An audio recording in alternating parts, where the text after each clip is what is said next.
It's me, Carlito. And I spit in the face of people who don't want to be cool. Welcome to Casual Marks. Alright, yeah, Casual Marks is back for part 2 of our 2-part Wrestlemania series as we review Wrestlemania 36. Plus ASMR with me crunching an apple. ASMR Apple Crunch.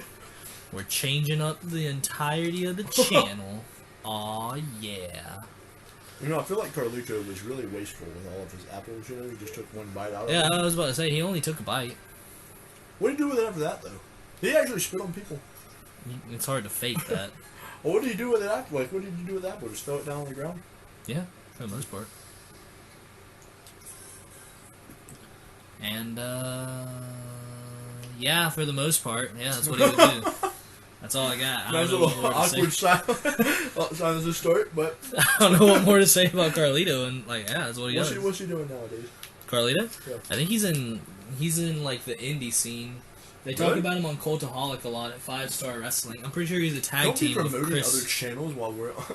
I'm we pretty don't sure. have a collaboration with them. I mean, you're right, but fuck, if they're listening, you know what I mean? If you hear us, shout us out.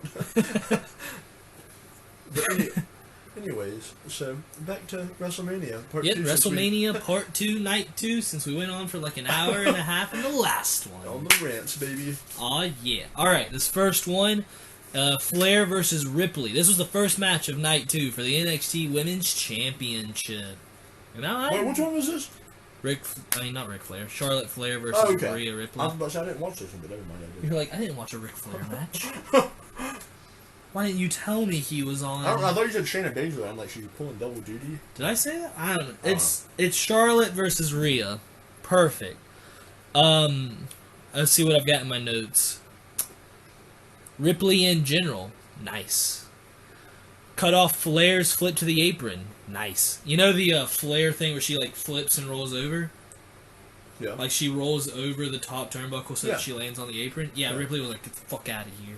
Yeah. Loved it. You knew what a figure 8 was. Nice. I didn't know. I don't know why you didn't think that I did. I don't know. Then there was the we'll have to show the viewers our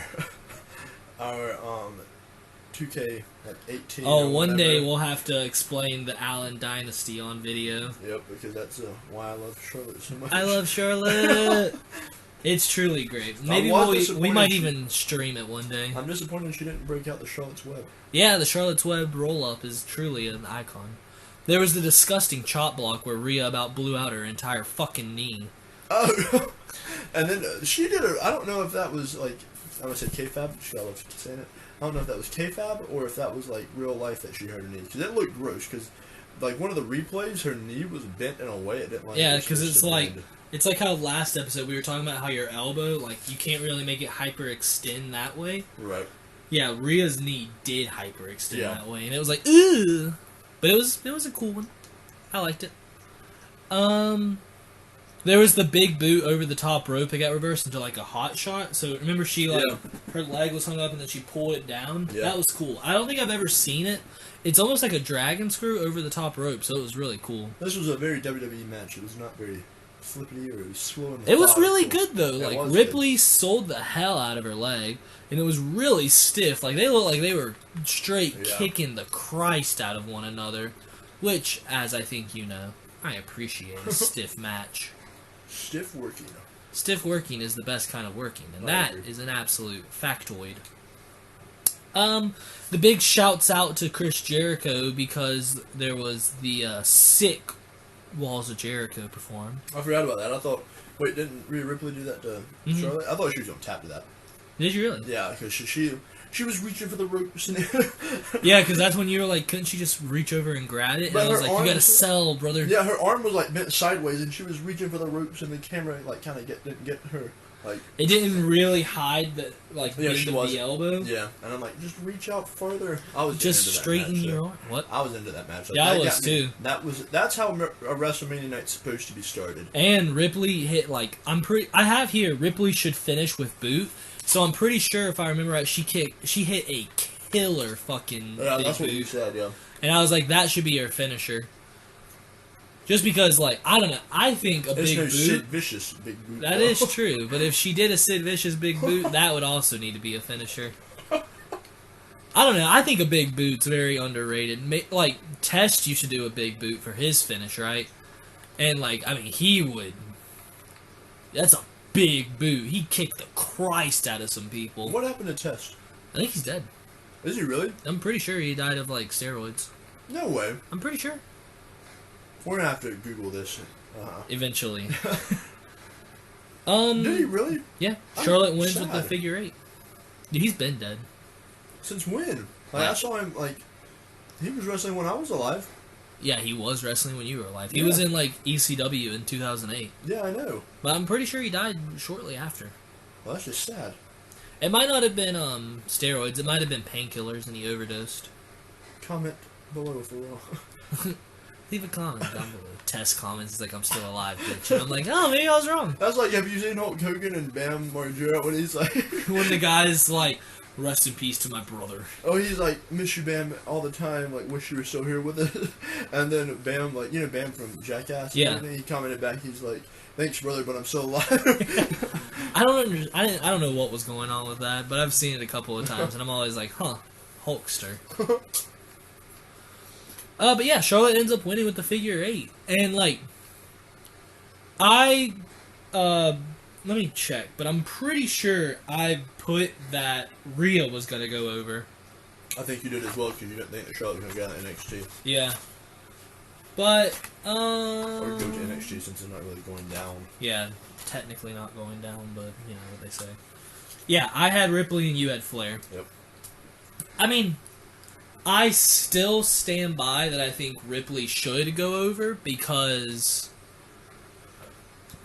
it's just, to me, a little more sensible that you would build Rhea as a star and keep her on NXT.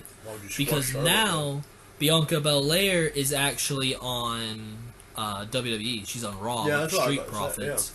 So, and I mean, unless... she's not going to wrestle, or is she going to be like a manager? I'm assuming she'll still wrestle, but also wrestle. Like, she'll almost be like a third member of the Street Profits. She's married? Yeah, she's married to Montez Ford, the one who jumps. Maybe Charlotte just wants to go down and be with Andrade. Maybe, but Andrade's on Raw, so... Oh, you never know. When did he get called up? I thought he was still in NXT. No, he's the United States champion right now. Well, shows how much I know. Should be EC3, damn it. EC3 should be the US champion? EC3 should go back to NXT, really. Quit shitting on EC3. No, I'm not shitting on EC3 when I say he should go back down to NXT, but they're not doing anything with him on the main roster. Just whenever he runs around trying to catch the 24/7 champion. He doesn't even do that anymore. I don't even think he's even in the Legion of Jobbers. We'll talk about it. Is that what that is? The League of Jobbers. I think that's all they are, just a whole bunch of jobbers who don't get TV time. And they're trying to run... Are they the house show performers? Probably, yeah. Like, they're the people that, like, when you go to the house show, they're like that third match, and you're like, oh. I remember that guy. That was nice. You know? Yeah. You just kind of like, nice. I finished my apple, so no more ASMR for all you. No more ASMR for all you ASMR fans. If that's what you are here for, be sure to like and subscribe on your way out. Leave a comment below if you want more. Comment for more ASMR. But yeah, I really enjoyed this match. I gave it 4 stars. I think it was told really well. I'm not really sure where either go from here. Maybe they continue the feud on NXT, and that's something to kind of boost against. Who's on NXT, women's side that can even... That's the thing that would realistically stand a chance against Flair. I don't know, because for faces, there's like... Is Charlotte a heel or a face? She's definitely a heel. Really? They could probably turn her face. Is Rhea Rhea's a face, yeah. I don't like her. Because she's got big boobs. I don't like her. I love Rhea Ripley, dude. And she's so good. Straight because of 2K20. Yeah, because of how she beats up Red. Yeah, don't spoil it for... No spoilers for that game that came out last October or anything, but in case you guys didn't know, Rhea does play an important part when she tries to murder your character. But yeah, I don't like her just because of that. That's fair. I think a lot of people don't like her because of that. And I mean, you know, like I said, fair. But I'm glad Charlotte won. I think that if they really want, I don't know, like to I think what they're trying to do is make NXT into a third brand more so than a development. They are, brand. because especially now that it's on USA and it's going head to head with AEW, so they probably also really did need a little bit of a boost to their women's roster. Yeah.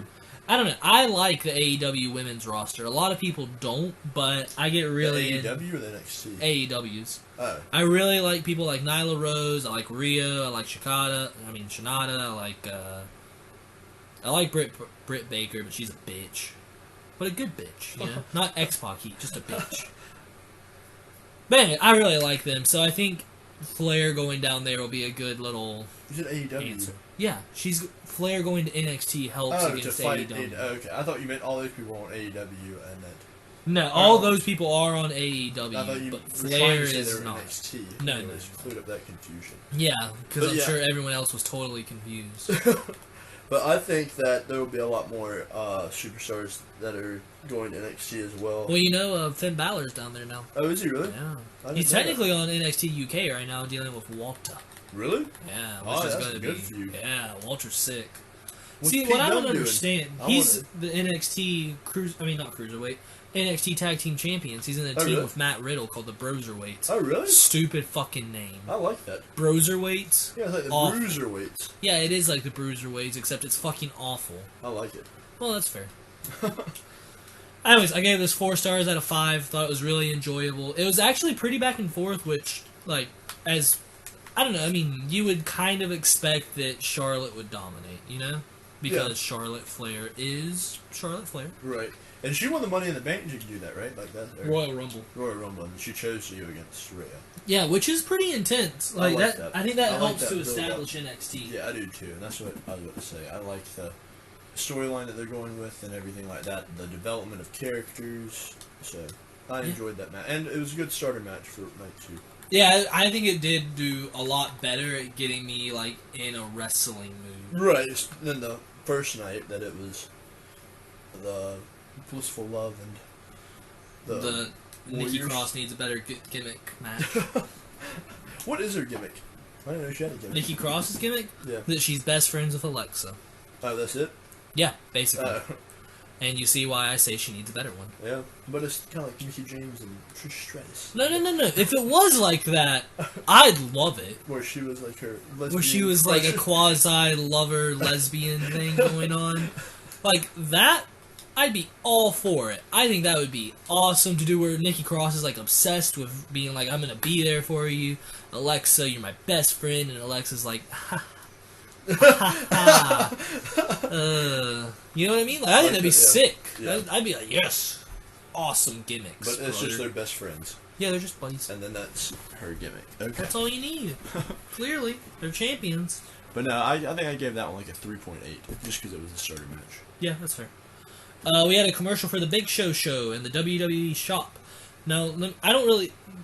We can talk about the Big Show if you want here. But what I want to talk about is that the WWE shop on night 1, 2, and the Monday night after aired the same commercial where it was like, for tonight only, order one shirt, get one for $1 and half off all championships. And I'm like, well, you can't say tonight only if you air that commercial 3 nights in a row. That's like those infomercials that comes up. It's like, if you call now, you have 20 minutes to get this exclusive order. And it's like 4:14 in the morning or something, and I'm like, I gotta get my phone.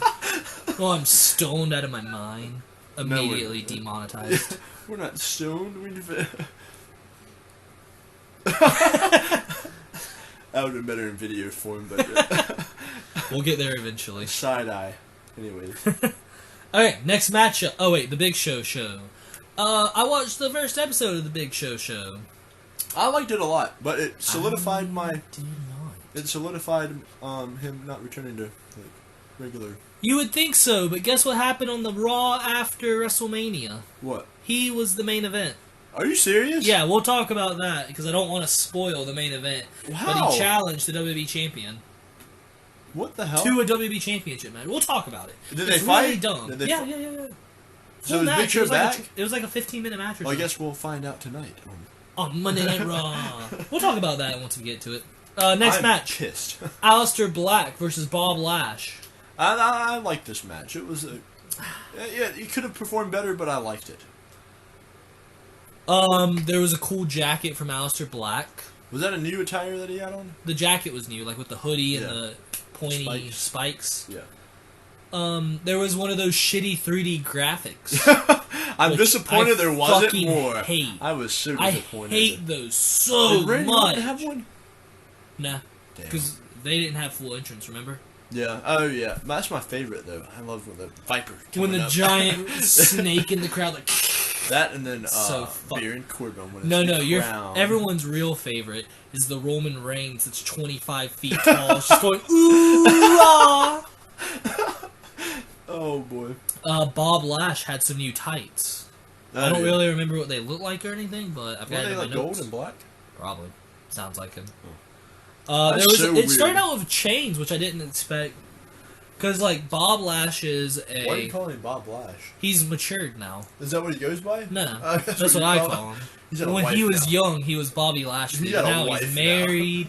He's, like, been in Bellator. He's older. He's probably getting close to retirement, to be honest. Don't say that, Jacob. You gotta think, he debuted in, like, 2006. Yeah, and I've loved Bobby Lashley ever Bob since. Lash is pretty cool. It's like with, like Billy Gunn, you know, like if I met him now, I wouldn't call him Billy Gunn. I'd be like, hello, Bill Gunn. Hello, Bill Pistol. Bill Firearm. Oh, if we ever get merch, that's the first one. Bill Firearm? Bill Firearm. And it's Billy Gunn with like, where it's like his trunks with all the kisses on him and stuff. Yeah. And Chuck. Oh, Billy and Chuck. We gotta get back on topic before I completely miss everything. 3 hours. God. But it had a chain start. Bob Lash uses his power to his advantage, which is pretty cool. There's a belly-to-belly onto the floor. Yeah, nice. That was nasty. That was pretty stiff, too. I liked it. There was a pop. I popped for a snap power slam. Like the side spinning power slam. The Randy Orton power Always slam. pop for that. Orton's, Gold Dust, Cody, and now Bob Lash. Big pops. Bob Lash, you should keep doing it if you're watching. I do wonder, were there too many moonsaults? Because Alistair Black... No such thing for you, Mark. Alistair Black does this gimmick where he does the triangle moonsault, where he's like, onto the apron, middle rope, moonsault. Right. But he did it twice, and I don't think it worked either time. Maybe that's Bobby Lashley's inability to work. Maybe. Or maybe whoever the referee was called it, and he was like, just do it, brother. You never know. Get the marks and do it. I predicted the finish, like, well into the match. Yeah. Because he had him up for the Dominator, which is a cool move because it's like wand to your face. It never happens though. Like, really? I don't know why. I guess it must be dangerous. Because Farouk, when he used to do it, never really pulled it off. Bobby never really pulls it off. And it just never really happens. But then Lana was like, no! No! Spear him! And Lash was like, you got it, babe. Because he's not that charismatic. I don't know if you've noticed that about Bob Lash. What do you mean? Yes, he is. Think about it. He just stand up there and flex his muscles. We've got, when he debuted on Smack, I don't think it was his debut, he got into a feud with Finley, and he came out and he was like, you say your name is Finley, and you like to fight? I say your name is Finley, and you're a bastard. And the crowd's like, yeah! Except it wasn't really that big of a pop. He might need a manager like Brock needs one. He used to have a manager. He had Leo Rush for a little bit. And now he's got Lana. Who's Leo Rush? Leo Rush was this little black dude. That's all you need to know. Teddy Long was my favorite. Teddy Long. You know who they should put with... player, you go on one-on-one with The Undertaker. You know who they should put with Bob Lash? Who? No one. Why? Turn him face. Make him a strong, silent type. Is he a heel? Yeah, he's a heel. That's why he went against Alistair Black. Alistair Black's a face? Yeah. I don't like Alistair Black. He's great. I think it's because he strictly reminds me of CM Punk. That's fair. I don't like I think the only reason you like Bobby Lashley is because he represented Donald Trump in the Battle of the Billionaires. That's where we get that classic Donald Trump line, "Do we love Bobby? We love Bobby." I don't remember that at all. You don't remember WrestleMania? No. 26, I think. Is that whenever Donald Trump was elected to the Hall of Fame? No, this is when Actually, it might have been the same year. Donald Trump and Vince McMahon both picked someone to represent them, and the loser got their head shaved. Oh, and that's when Vince lost? Yeah, Vince lost his hair. I didn't know that's who was Donald Trump's guy. But no, I just Umaga represented Vince. I guess I'm Vince McMahon. I guess I'm a Vince McMahon type where get me a oiled up, big, Give me a dude. big man. The big man. And I'm a sucker for him.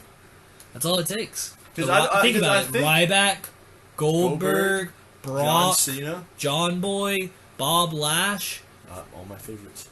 The Ryberg, I already said, I think. Yeah. Did I say Ryback? Ryback? Yeah, you said Ryback. Okay, good. I wasn't really a fan of Ryback, though. Yeah, you were. Everyone was a fan of Ryback. You know how much people popped with the "Feed me more! Feed me more!" The big guy. Anyways, that's all Lana's fault that they lost. It was just a match. I gave it 2.5.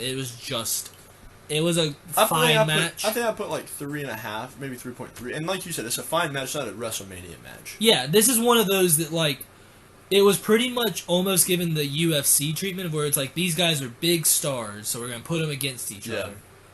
But it doesn't work with WWE to just do, like they tried a story or anything. They no, not really. Not really. I think everybody that fights at WrestleMania needs to have some kind of feud going on. Yeah, like WrestleMania is supposed to be, as we said in the last episode, the season finale. Yeah. So, you don't start a story on the last episode of your season. Right. You might put a cliffhanger to be like, see what we do next season. Right. But with WWE, they think that means let's start a brand new story when The Rock turns on John Cena, which is, oh god. But I gave it 2.5. It's fine. Both guys are good. Neither guy. I mean, Bobby Lashley looks kind of stupid. Why? That he had him up for the Dominator. He's such a fool in love. Put him down. He's a fool in love. Yeah, but here's the thing, okay? And love. honestly, Lana, this goes to you too if you're watching. Old, I think her name's CJ Perry or something like that in real life. Yeah, like her. She's not foreign. No. But why don't you just do the Dominator, and then spear him to his wife? I mean, yeah, that's understandable. But why didn't you just do the Dominator, happy and wife, then spear him? Happy life. Happy wife, happy life, until you eat a black mask, brother. Because I tell you, Alistair Black, I'm sure he does slap his thigh. Yeah, I never catch it. I never see it. I just see the hits, and people sell that like they just got shot. But whenever Lana was like, no! Yeah. Spear him! Yeah. And it got some heel heat going for me. I'm like, oh boy, I hate Lana so much. I wanted Bobby Lashley to win. Bobby, I want you to hit her with the spear. Maybe that's where this is all going. And then back to Rusev, and then boom. No, I don't want Rusev to ever have Lana again. Why? Because this is now like the third time they've done a cuck Rusev story. I'm over the cuck stories. I'm over the cheating on Rusev story. She cheated on him with Dolph Ziggler and got with him, and then took her back.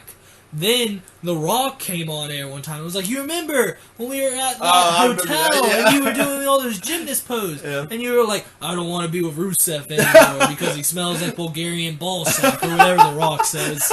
And then Rusev's right behind The Rock, and The Rock's like, "We were just talking about you, buddy. Yeah. Hey!" And he just leaves, and Rusev doesn't like get his comeuppance or anything. Right? It's not like Rusev like beats the shit out of The Rock. The Rock's just like, later. See you later. True. And then now with Bobby Lashley. No, they literally cucked Rusev. What do you mean? Like, Lana was getting with Bobby, and the fans knew it while she was still with Rusev. Good old, what is it, dramatic irony or something? Whenever everybody knows Everyone knows it except for him. And I feel bad for my man Rusev. Rusev comes Put out. Rusev on SmackDown. Put him in a picture with Sami Zayn. Heel versus heel. I don't like Rusev, though, ever since he went to the flag match against Jones. I like Rusev because of Southpaw Regional Wrestling, where he's Big Bartholomew. And he's like, yep, my chicken's in my farm. That's all you need. Is he really not American? No, he's Bulgarian, for real.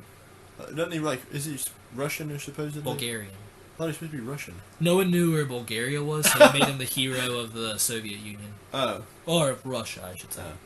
But, you know, they gave him, like, a Soviet star and stuff, and, like... I just imagine... And then, Big Show ripped down the flag of Russia, and it almost caused an international incident. I just remember, though... the next week, Rusev Machka kicked a U.S. Army soldier in the mouth. So, you know. WWE, baby. Wrestling! But I just imagine like, Rusev coming out to the ring and all the fans, like he's walking out with Lana and all the fans like, she's cheating on you. And he's like, He's like, I'm Rusev. Oh, yeah. Yeah, exactly. I came out in a tank at WrestleMania, but I still lost. Why didn't he just shoot John Cena with the tank? That's what I'm saying. Anyways, that match, just fine. Just there. I enjoyed it, but like you said, it's not a WrestleMania match. It's like a nice Raw match. You'd be like, ooh, that was a good match. Yeah, that would be, if I was watching Raw, I'd be like, pretty good match. Yeah. 3 stars. Yeah. And then that'd be... And then I took off half a star because I was like, why is this on WrestleMania? Like, I judge it more critically when it's on a Big 4 pay-per-view. What is the New Japan thing? Not Wrestle Kingdom? Yeah. When's that? It's already happened. It's in January. We'll have to do a rewatch of that. Watch along. It's coming, brothers and sisters, if any of you are women. Then we had a little segment with Bayley and Sasha. Both of those are just bleh at this point. I can't care. I like that match.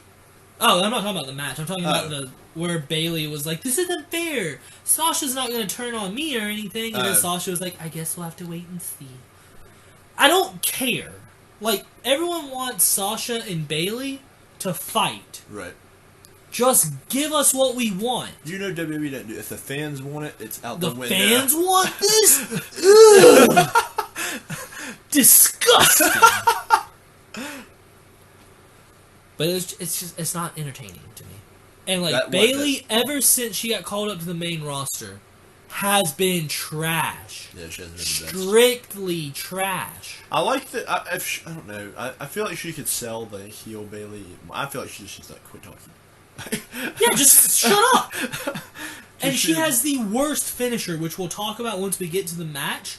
But it's like some weird like headlock driver with an arm tucked into her knee. But the other person has to be on their knees to do it. It's just stupid. Bayley, just do like a brainbuster. Please. And then they showed a commercial for Money in the Bank. That got canceled. Oh, it's canceled? I mean, apparently it might happen in the Performance Center. But that'd be pretty cool, actually. I think the Money in the Bank is a match that needs a crowd. Why? Because it's like, it's built on big moments in the match, right? And you need the crowd reaction. I honestly wish they'd just pump in fake fan noises. Like, I would be. Yeah, I wonder if they had done that, if we'd be saying that we wish they would just wrestle in silence. But at the same time, I don't think so. I have a new idea for all of wrestling. Okay. You get like a Zoom seat or whatever. Ah, yeah, there he is. And then you put up like your little iPad thing around the around the arena. And then, boom. VR WWE. And then... I think they have something like... Not Zoom, but... I've seen before where they have it like, it's like in the barricade, they have these little, like, docked cameras. And I think that's where you can pay and do, like, VR, and you get to, like, look through your little VR machine at that. But here's my thing. I think it's eye level with the apron. Ew. So you're trying to, like... Look up. Oh, it's crazy! As you're, like... full head lean back. It's like being front row in the movie theater, right. Where you're like, you can see it, you know, but you have to like... You think that's a great idea? Yeah, it's crazy. Neck going back and forth. And you finish and you're like, got a crick in your neck and you have to go and see a chiropractor and he's like, how did you do this? And you're like, I don't want to talk about it, doc. But I feel like that'd be really Are chiropractors doctors? I don't know. If you're a chiropractor, leave it down below. And you're a children work fan, go ahead and leave a comment. Leave it down below. Let us know. But no, did you get your PhD? But I think though that'd be really cool to have like a Zoom wrestling event or something. Yeah, I'm sure. I'd pay. Like if it was like $10, like I'd pay for it. I'd set my camera up on my couch and just sit there and watch it on my coffee table. Get up and do some spots. I'd have every now and then it's like a wave, and you're like, woo! I'd try to steal the show though. If other people could see me, I'd be doing the Stone Cold Steve Austin beers. He'd be over there full ass on the camera. No, Jay, that's why you have to make sure you pay for the spot. If not, right. Then people would be in there. They would be doing that. There was something here. Oh, this is where after that happened, we had after it where Charlie. Segment? After the Money in the Bank commercial, that's where Yeah. Charlie Caruso came up to Gronk and was like, "What's going on with you and Mojo?" And Gronk was like, Caruso? the little interviewer that came up to Gronk and was like, "What happened? I thought you won the championship." And he was like, "I do." And then they showed a WWE. I'll get it by the end of the night. Yeah, that. Yeah. Then they showed a WWE 2K20 commercial, and you just should not, WWE. You do not want more people looking into this game. I promise. I just want you guys to know, it was like Black Friday Xbox sale. I got the premium edition that's supposed to be like $100 for $40 because that's how poorly this game has been received. You guys can just look up WWE 2K20 glitches and you will find so many game-breaking glitches, and it's almost impossible to enjoy. Do better, it's 2K. So hard. We'll talk about that on the next episode. Let's get next. God, let's see. Okay, oh, apparently we're into Otis and Dolph, and I just forgot to they didn't change it. I thought that it would go to the 6 women's. No, that was a little bit later. Yeah, that was later. In all honesty, this Dolph versus Otis match might have been my favorite. Not like the match itself, but the greatest story. To be fair, this probably has the most, like, build behind it. Like, really? The longest and, like, the slowest storytelling. Because you gotta think every second of this. First, it's really awkward that I didn't watch the SmackDown before we did the last episode on the go home because they confirmed the text was sent from Sonya, which I thought happened. I thought that was a big, like... You know, that was like a big revelation? Yeah, because I saw it and I'm like, whoa! They probably should have saved that for WrestleMania as the revelation. But it builds it up for WrestleMania, you're doing it the Friday before. I guess so. But now, like, if we would have known that, I would have said that Otis was going over. How would you have picked? How would that have changed her? Because now Mandy has a reason to turn face because she knows. Oh. Well, she did turn face in the match. Tucky wasn't there because he got injured from a zigzag on the steps. Wait, when was that? What? The zigzag on the steps? SmackDown before. Missed that too. Yep, awkward. There was a slingshot spot which I popped for. What is slingshot?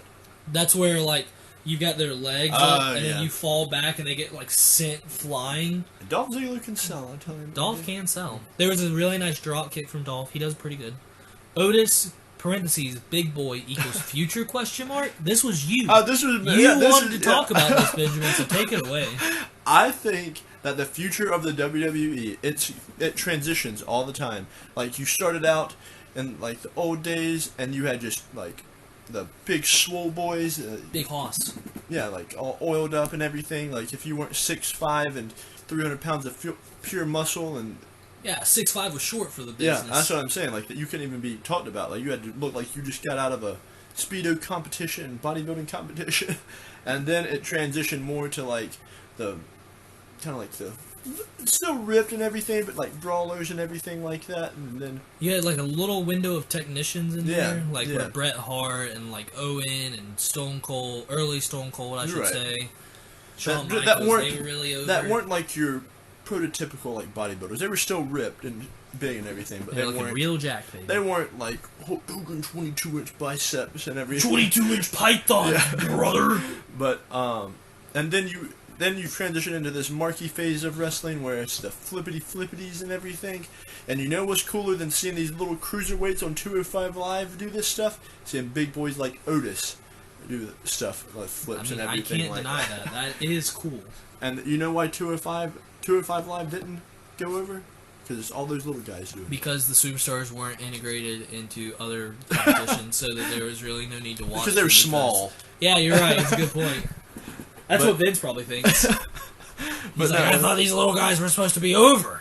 But no, I think like the new future wave is going to be people like Keith Lee, Kevin Owens, Otis. I don't know. Help me out with some more big people. Yeah, Walter, and just big people that are able to work in ring because it'll integrate the two with the being able to work and do flips and everything and being big.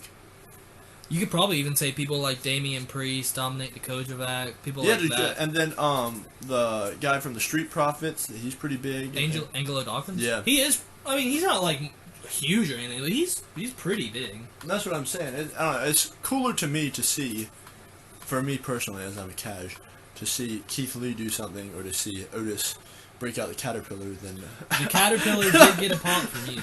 Than to see, I don't know, somebody like... Neville. I don't know. I've just never been a fan of that.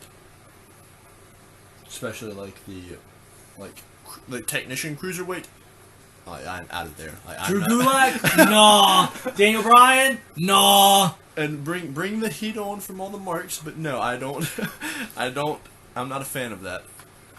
There's also good old Dick Kick City in this match, and Dick Uppercut City in this match. Oh, is this when Sonya kicks the shit? Or no, Sonya distracts the ref. And then Dolph kicks the shit out of my main man Otis's inner That was thigh. disgusting. I really think it was that was straight up low blow, Jabe. I don't think. Maybe, but we can all agree that Dick Uppercut definitely connected. When Mandy came in and Dolph like, "What are you doing?" Boom! I'm a sucker for a good uppercut. We do love a good punch to the dick. Yep. And then we got the Caterpillar. And then maybe the most cathartic and pleasing moment in WrestleMania history since we had the reunification of the Macho Man Randy Savage and Miss Elizabeth. When Mandy and Otis finally get together. And now we definitely know the next thing that's going to happen is going to be like Mandy and Otis together versus Dolph and Sonya. Yeah. But I mean, hey, there's your cliffhanger. You've got something going into your next season now. There you go. Were Sonya and Mandy like best friends or something before this? They've been a thing for like ever. What do you mean a thing? Like best friends. They're not lesbian. HLA. HLA. HLA. This is going to be a reoccurring segment on this podcast. Oh boy! Just so everyone That's is going aware. to be our merch right there. HLA. HLA.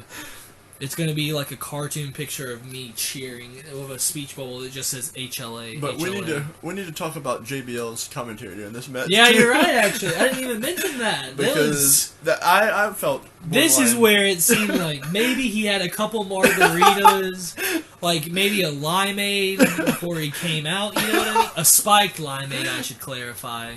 Because he kept repeating over and over again, like how you were talking about how he just bulldozes Michael Cole. He's like, look at that farm animal out there. He smells like a damn. It was somebody escaped from the dairy. It's an escape from the zoo. They're going everywhere, Michael. And it was truly at certain points like too much. But at the same time, I popped. I was like, yes, JBL. I even have in my notes. Let's see what it was. JBL, heart. Two little hearts next to his name. You like JBL because of that? I mean, it was disgusting to hear, and it was awful. This is the one where we started talking about what he did to Mora. Oh, how, like, Moro disappeared for a couple of weeks. JBL and everyone was like, oh. Legitimately seems like... He definitely seems like the kind of person that would hate you. Yeah. You know what I mean? Yeah. But, I don't know. I like JBL. I don't know. I like the character of JBL, I think. I feel like I wouldn't like to be his friend. No, I wouldn't like to be his friend, but I like the character of him. I like being like, oh, I know JBL, or whatever. Oh, JBL. So funny. But my favorite line... I think he's gonna be... He'd be perfect for, like... Let's give him a podcast. Just let him talk, you know? He might be good with a podcast, but I feel like... Let's not put him on... I feel like you need somebody to reel him in every now and then. Yeah, then, put him on there with maybe, Jim Ross. I feel like he'll start talking shit about Jim Ross. And he'd probably make fun of Sarah Palsy or something. And it would be real bad. That's like the disease. Oh. What's it called? Cerebral palsy? Something like that. Or Bell's palsy, maybe? I don't know. But anyways, my favorite line that JBL had was whenever Mandy Rose and Otis kissed, and he was like, "Oh my God, somebody call PETA!" Even after it's done, still gotta keep it going, brother. Oh boy, but yeah, I got some laughs out of his commentary, that's for sure, and it was a good match. I enjoyed the storytelling and everything like that. I love that match. Like it was a good match. I think that would have been one of the ones that definitely belonged on WrestleMania. I wouldn't even say show opener, but I don't know. I liked the Charlotte and the... I think if you were going to do only one night, that would be a really good show opener. I really like Charlotte and Rhea as the show opener, and then maybe, I don't know. I just like that one. I like that was a good place in WrestleMania. I really do think this is the kind of match... card, like, of the 16 matches, you could have had 10 matches. Yeah. And I think if you were going to have those 10 matches, that some of the matches that would be cut, like, it would change up how the layout is, and you wouldn't have so many, like, dull moments. You know what I mean? Yeah. Because right now, I'd say there were a good bit of, like, low moments of where you were just kind of like, catching my breath, relaxing, you know? I felt like I was on the edge of my seat there watching that match. I was invested. I did get invested into that match. Because what did I rate that match? Did I already say? 3 stars. Which I'd probably give it 4 in retrospect because the thing is, I don't really buy into Otis. I don't care. What do you mean? Like, he's there. You know, he's a big fat dude. He jiggles, and when he talks, he goes, "Oh, Tucky, Tucky, Tucky." Yeah, I get it. I like it. It's a cool gimmick and stuff. I can see why people like it. He'll never be like championship. He's over. never gonna be a singles star, right? And really, but there's nothing wrong with that because there's not. I mean, there has to be. But that's what people used to say about like people like Bubba Ray Dudley. What? And now he's like a good heel. Really? Heel main event. Where's he at? He's been in like TNA, Ring of Honor, places like that, and he's done well. I just feel like he's naked without Devon. Kind of. But I enjoy it. But like I said, like you said, I don't think that he's a single star. Like, he'll never be champion, like WWE champion, or anything like that. And to all of you WWE Universe players that are on YouTube, and I see you guys all over the fucking place where Otis is your main champion and you're making funny, everyone's doing it, so stop it. It's dead. I'm especially talking to you, Gore and Perkins. God, that was we're gonna start a YouTube rivalry. That's the goal. Alright, this next match, I'm gonna have to change my rating on it, but I'm going back to Otis. I just love the storytelling. Oh, okay. We're still on Otis, I see. Anyways, I wish all matches had that build up of the storytelling and because I love the drama. That's the only reason I watch wrestling is for the drama. It's just a male soap opera. It really is. You can't have a male soap opera without some good drama. All right. Anyways, this next match, this one I'm gonna have to change my rating on. I gave it originally a 4.5, and I'm taking that down. Who was this? This is Edge and Orton in the Last Man Standing. You didn't like that. You didn't. Here's the thing. I watched it again. There's a lot of just brawling and getting up at 9 and being so close and just. Well, that's what it gets old. That's what a Last Man Standing. This match went 37 minutes. Good Lord, they had a 37-minute banger. Yeah. And here's the thing about I like this match. That's the second longest match in WrestleMania history. Really? Behind a 60-minute Iron Man match. That's the second longest match ever? Who had the 60-minute Iron Man? Brett and Shawn. Oh, wow. And they went into overtime because neither of them scored a pinfall. Really? Yeah, I think it's a good match. A lot of people will get like, yeah, good. No pin. I like this match a lot. I would leave it at that 4.5 star. I think I'm going to drop it to a 4. There's 2 things that we'll talk about, and one of the things I do not think you noticed. Okay. I'll go through my notes. It's got a really good promo package. The story going into this is really good. Yeah, I really everything like about that. Orton being like, you need to stop because your family. Right. Okay. For a second, I thought my phone died and it wasn't recording, and I was like, well, this is awkward. I have to remember everything we said. Then, that was all interesting and entertaining. Everything with Beth Phoenix is good. Yeah, Randy Orton, RKO, and Beth Phoenix, that will be something that, is not a defining moment for Orton. I plugged in. What is that? That's one of those little, on my phone charger for all you guys that can't see it, which is all of you. I've got one of those little alligator gimmicks. You put it onto the cord and it looks like he's eating your charger. Is that just for decoration or is there a purpose that it's... It helps, the wiring at the very end not get frayed. Oh, do not... Oh, it, that's pretty smart, actually.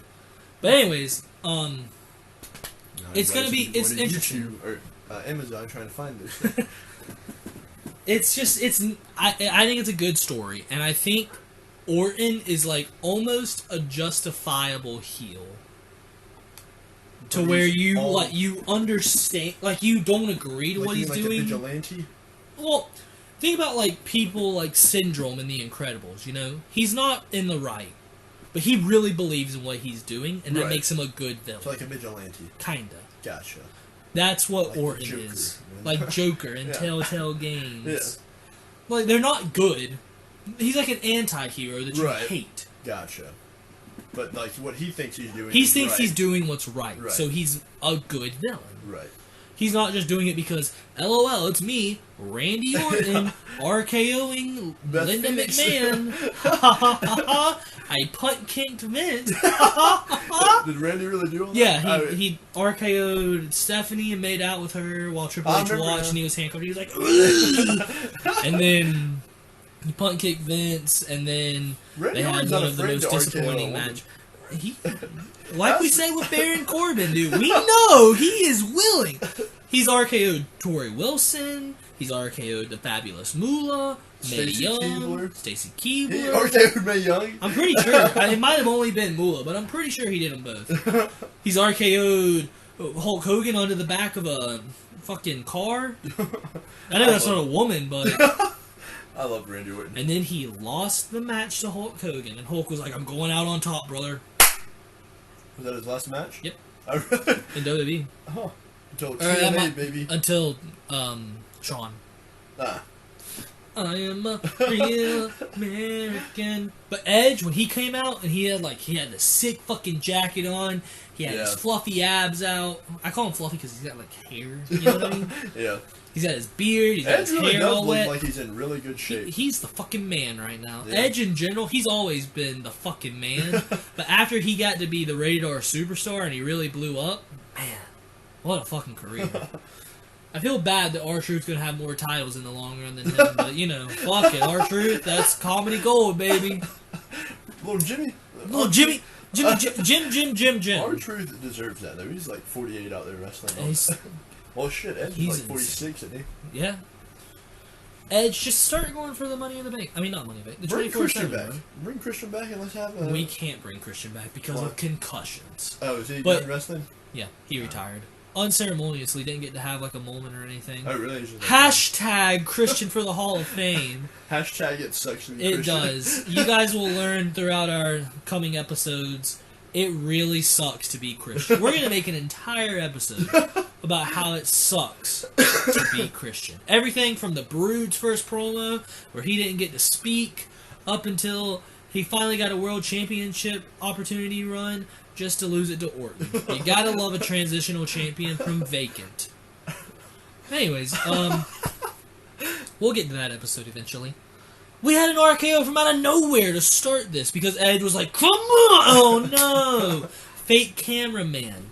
Nice. Oh yeah, the fake cameraman was crazy. I forgot about that. We had 8 RKOs. I forgot. I'm just kidding. I had an RKO counter and I only have 2, but I feel like there was more and I just forgot to keep count. The fake cameraman gimmick, gold. Yeah. Those first 2 RKOs were right away, which was intense. And then there was the camera that he used. Remember, I think the camera's a good weapon because it's believable and it's not really overused. It's not something like a chair. Yeah, I believe you hit me with a chair would hurt, but I've seen everyone get hit with a chair. Whatever. But a camera, that's different. Like the first time a sledgehammer was used. Yeah, you're like, oh wow. And then later on, we even get to see the weight plates used. Yeah, the weight. Those were cool. That was cool. Now here's the thing that I don't think you noticed because I didn't even notice it at first somehow. The thing that they were doing. Remember, I talked about how the big boss man was hung from a Hell in a Cell. Yeah. Remember how they were in the backstage and they used a weight cord to do it? Uh-huh. Guess who committed suicide with a weight cord? Well, I thought about that the first time I saw it. I didn't. You didn't think about that? Here's what I've learned since then. There's multiple wrestlers that were not comfortable with that. I'm sure. There's multiple people that were in charge of editing that match that were not comfortable with that. Huh. There's people involved in that match that were not comfortable with that. There's people involved above them who were planning the match who were not comfortable with that. Guess who demanded it? Vince. I don't know if it was Vince, but it was a top creative official who overruled people trying to remove it. So what does that mean? Vince is the top. Right. This is Raw, so Paul Heyman's also up top. And Triple H is up top. Right. And I think Bruce Pritchard is doing Raw, but I might be wrong. He's one of the head writers. Yeah. He might be on SmackDown then. What was the purpose of this? I remember watching it, and the thing I said whenever it was going on that we were watching the Chris Benoit documentary. Yeah, you said something along that. I guess I just didn't think of it, but I was like... Yeah, that was I was uncomfortable watching that. That's one of the things that makes me bring it down, because, knowing that someone in WWE was like, no, we're keeping this in. But why did they do that? I don't know. Maybe I could see like people like I don't know. I could maybe understand them like not even thinking about it at the time, like thinking, "Oh, this is a bad thing to do." But the thing is, they recorded that 10 days ahead. Right, and that's what I'm saying. But then for them to have to keep going above and keep asking, and then the fact that Vice released their stuff beforehand, so they know that people are thinking about Chris Benoit. Like, I don't know, that's weird. We'll do an episode on Chris Benoit one day. The whole Chris Benoit conspiracy. That'll be great. Let's see what I've got. Oh, there was that mysterious black wall that looked like a bunch of speakers. I don't know what that was. Yeah, that was weird. And then Orton tried to murder Edge with the push plates. Yeah. He was like, ah! And I was like, that would kill a man. Then there was a whole bunch of crowd brawling, but like... What do you mean crowd brawling? Like where they're in, like where the crowd would be. It's kind of lame without a crowd, is what I've learned. Like where the fans would sit. Oh, like whenever they came out with the barricade? Yeah, that was weird. It's kind of lame without the crowd. I thought they were going to go off the Wrestlemania sign to just one an RKO off the top. It would have been better than Kevin Owens. Yeah. I really would have. And I would have popped hardcore, and that would have been one of the greatest moments ever. I've got something in my notes that says Edge depth perception off, ? And I don't remember why. Was it whenever he threw the sandbags or something? No, that was later on. So I don't know what that was, but... Then we had that cool Edge moment where there was like all the chain link on the roof, and he was like elbow drop time. Why did you like? I hated that spot. I was about to bring that spot it's cool. up. I put in my heart where it said, "Eat your heart out, Jomo." Take that, John Morrison. What do you mean? Because John Morrison's whole gimmick is parkour. Oh, that's his new gimmick. I guess that's Edge's gimmick. Eat your heart out, Shane McMahon. Get wrecked, Shane. But yeah, Shane, do a better shooting star press. He like climbed up on top of that cage link fence. Why is that even on the roof? I don't know. I really thought it was something about ventilation, but like after watching it again, that's just it's legit like the cage stuff. That's just like the Hell in a Cell. Yeah, I don't understand. I don't know. You'd have to ask Vince. I didn't like that spot. Yeah, that's fine. The cameraman died. I like that spot. Whenever he fell over. Yeah, and the guy's like, "Oh, good." Oh yeah, that was a good spot. I enjoyed it. This is what about here. I was like, maybe there's too many 9s.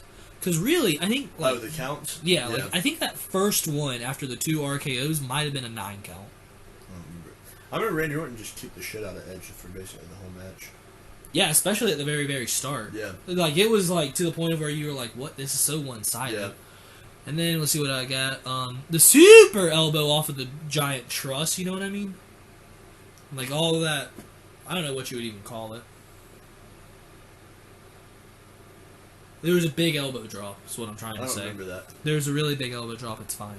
Then the sandbag attacks. Sandbag. I've got sandbag, super effective. It's like a Pokemon move. There's a Pokemon move called Sand Attack that only decreases your accuracy, so maybe that's what that was. The only good sandbag in WWE. And don't you ever disrespect Hardcore Holly's sandbag like that. Orton shows color, which I don't really remember him bleeding anymore. Somebody was bleeding, I think, weren't they? Apparently Orton was. It's in my note. There's a DDT on the truck bed. Wasn't there a back bleeding or something? Yeah, I think that's what it was. Orton's back. But we ain't got the 6 women's. No, not yet. Okay, yeah. But we got the DDT on the truck bed. On the back of that Ford. I don't know what I really like. Somebody's truck. That cover on their truck bed is just destroyed. Like you had 3 grown men standing pretty strong. Yeah. It got DDT'd onto and didn't break. Yeah, that must be one of those new ones where it's like meant to be like clunk, clunk, clunk. I don't know why I don't know. Why do you need such a hard truck bed cover? For DDTs. But I was wondering about that. I wonder if that's like somebody's personal truck or if they just like rented that and they're like, we're telling later. Yeah, since it was 10 days earlier, it was like right after their thing expired and they're like... let's see what we got. The spear on top of the 18-wheeler, nice. I love the RKO onto it, nice. I love every moment. And then this is when we get to see the big fucking ladder. Oh, that huge ladder? Yeah. And just casually in the back. That thing was like 30 feet tall. At least. That thing seemed like it was massive. I don't know why you would need a ladder that big. For Money in the Bank. That's a good point. Honestly, with how high those... tag team titles were in the SmackDown match, maybe that's what they needed. Do you think that they get those custom made, or do you think you can just buy like a... I don't know. I feel like on the one hand, there's probably like a warehouse ladder that's like 50 feet tall. Well, most ladders that are that tall are just the ones you lean up, you know, that you don't have the whole thing like that. I don't know. It was weird.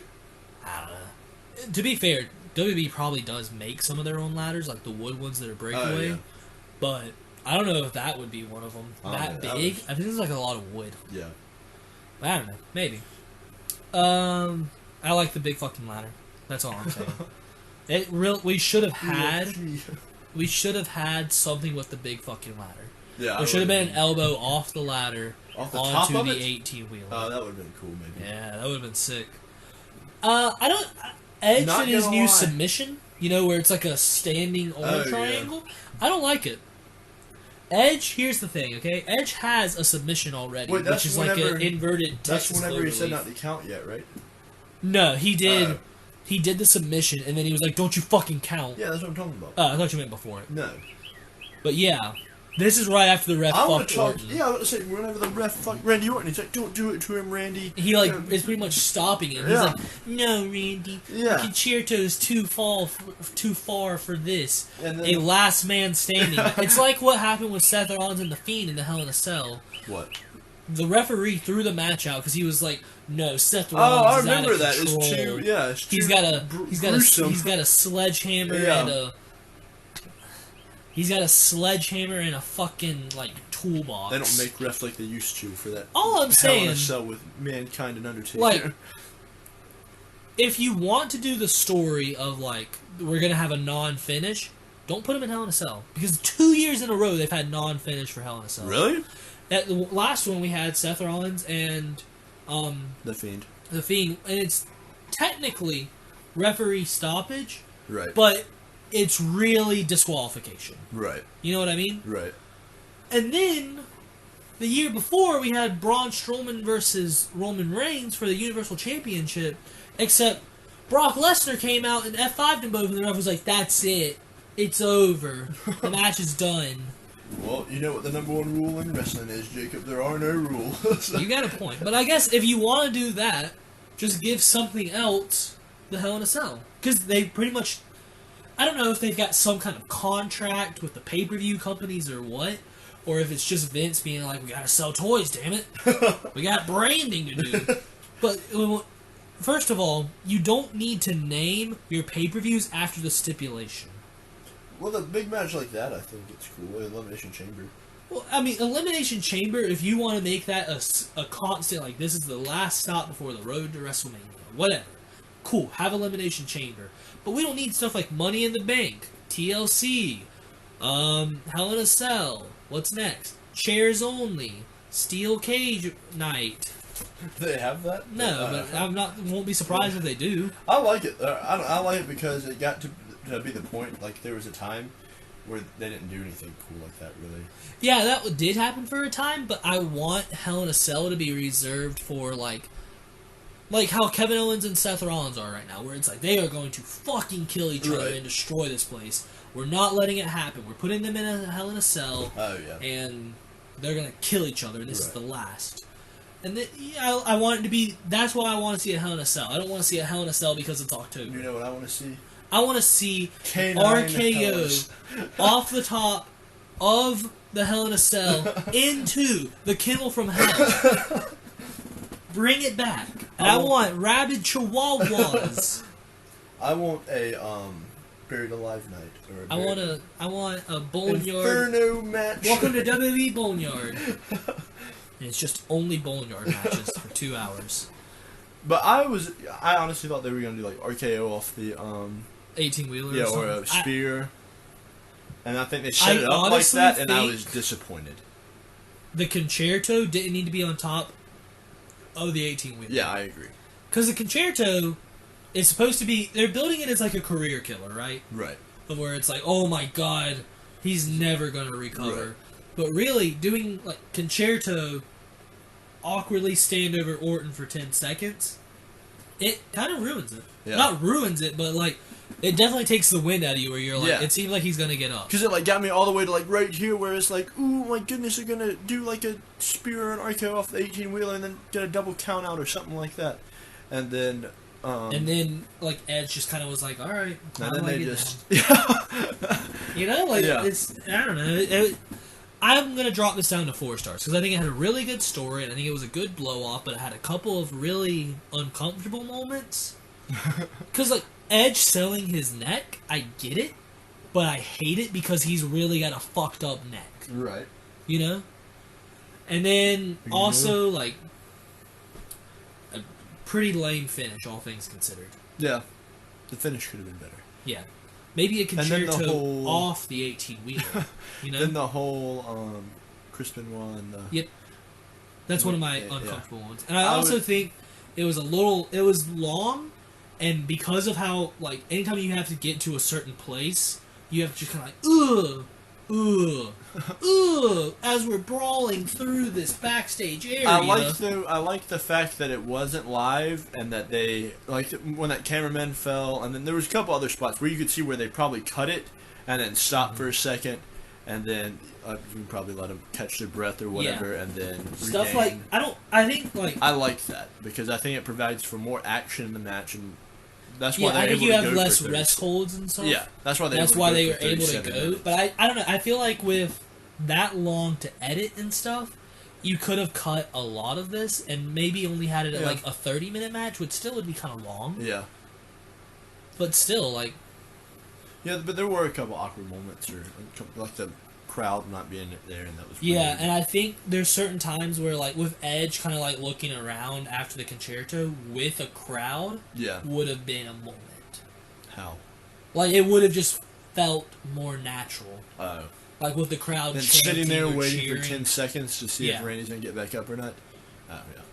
But I enjoyed this match. I think I gave it 4.2, and I think I lost. I think I picked Randy Orton to win. I can check it right quick. And I think you picked Edge. I'm pretty sure this is one of the ones I won. Yeah. Don't look at my picture of a cow. I've been practicing your art. That's not important. Yeah, I picked Edge. And I picked Randy Orton. Yep. Alright, next match. We had a Snickers commercial, which... Oh, that was a good one whenever it was... I didn't pop for the Snickers was commercial. that with, Charlotte? Was it Charlotte? Yeah. The Ric Flair, Zack Ryder, and Charlotte Snickers commercial. Yeah. And I don't really get why Dolph Ziggler's in it. I'm sorry for Zack Ryder. I wish he he wasn't. The one where Ric Flair's like, no, it's woo! And then Zack's like, oh, I got it. Woo! Woo! Woo! And he's like, ah. I love that commercial, though. Yeah, it's just kind of there for me. I don't know. I don't pop for Snickers commercials anymore. I love Zack Ryder. They don't really I pop for him. That's fair. Zack Ryder's cool. Then we had our 24/7 moment where all the greatest moment in wrestling history. These weren't even the League of Jobbers. Like, these are just complete no clue who the fuck these guys were. Like, it wasn't your usual, like, Lucha House Party, Heath Slater, all that. Just new dudes coming out. What, Heath Slater like that? Yeah. Even EC3 wasn't there. Like, they all come running out. There's these whole bunch of random people, and Mojo's, like, punching them and trying to fight them off, and then they like, overwhelm him, so then Gronk was like, I'll help, and he dives off the crow's nest onto him. Kind of cool. That, yeah. Because, like, you know, cool. That's a pretty big bump for someone who's not really a trained wrestler yet. Yeah, but and then he got the pinfall, and then he left. Well, he put some... Bye, Gronk. He put some stiff stomps in there, too. You forgot about the stomps. Before. Oh, right. Everybody's like, just booked it. And then that's the end of Gronk as a WrestleMania host. He just left. Titus O'Neil, baby. We'll get to Titus. He's another one. It sucks to be Christian, and it sucks to be Titus. But Titus, honestly, what a fucking life. What? Like... Because, you know, Titus's mom was actually raped when she was, like, 14 and got pregnant. Oh, really? I did not know that. Yeah, Tyson grew up in poverty, and then he used football to get out of it. Because he played football, and then he got a full scholarship to University of Miami, I think. Huh. And then after that, it just really works. And he does a lot for, like, charity and philanthropy and stuff like that. He's a good guy. Just kind of sucks. His legacy is going to be Titus World Slide. Is that whenever you slid under the ring at Royal Rumble? Greatest Royal Rumble, baby. Anyways, the next match, it's just another one that shouldn't be here. Austin Theory and Angel Garza with Selena Vega versus the Street Profits. Yeah, this is like the Raw Tag Team title. It would have been a good match on Raw or SmackDown or something like that. Yeah, it would be fine. It'd be passable. Yeah. They did it the next night on Raw after, anyways, and they just gave them a rematch. Yeah, I don't know why, but Austin Theory is the one that's like 22 years old or something, right? Yeah. He's like a protege, but...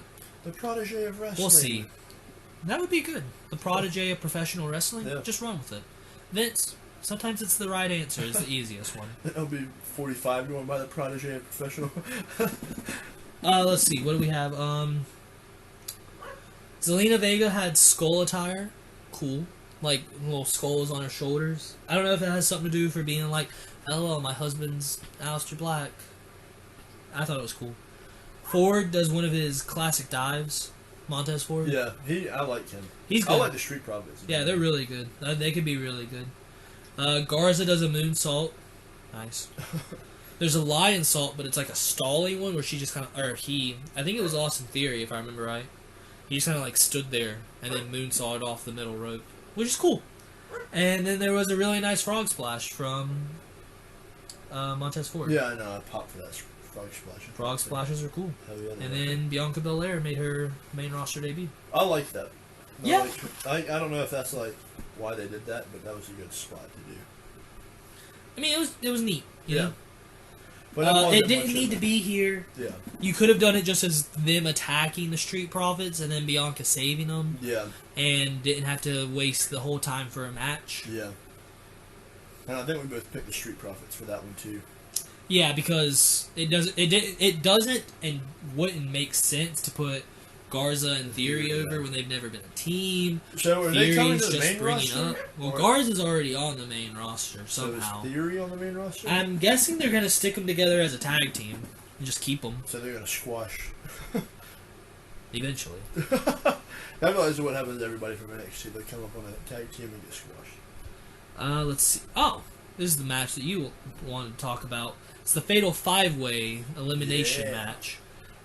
Here's my first note. Boss time! Because Michael Cole was on commentary. What? And that's what Michael Cole says when Sasha comes out. He goes, it's boss time! It's the same way when Roman comes out. He goes, it's the big dog!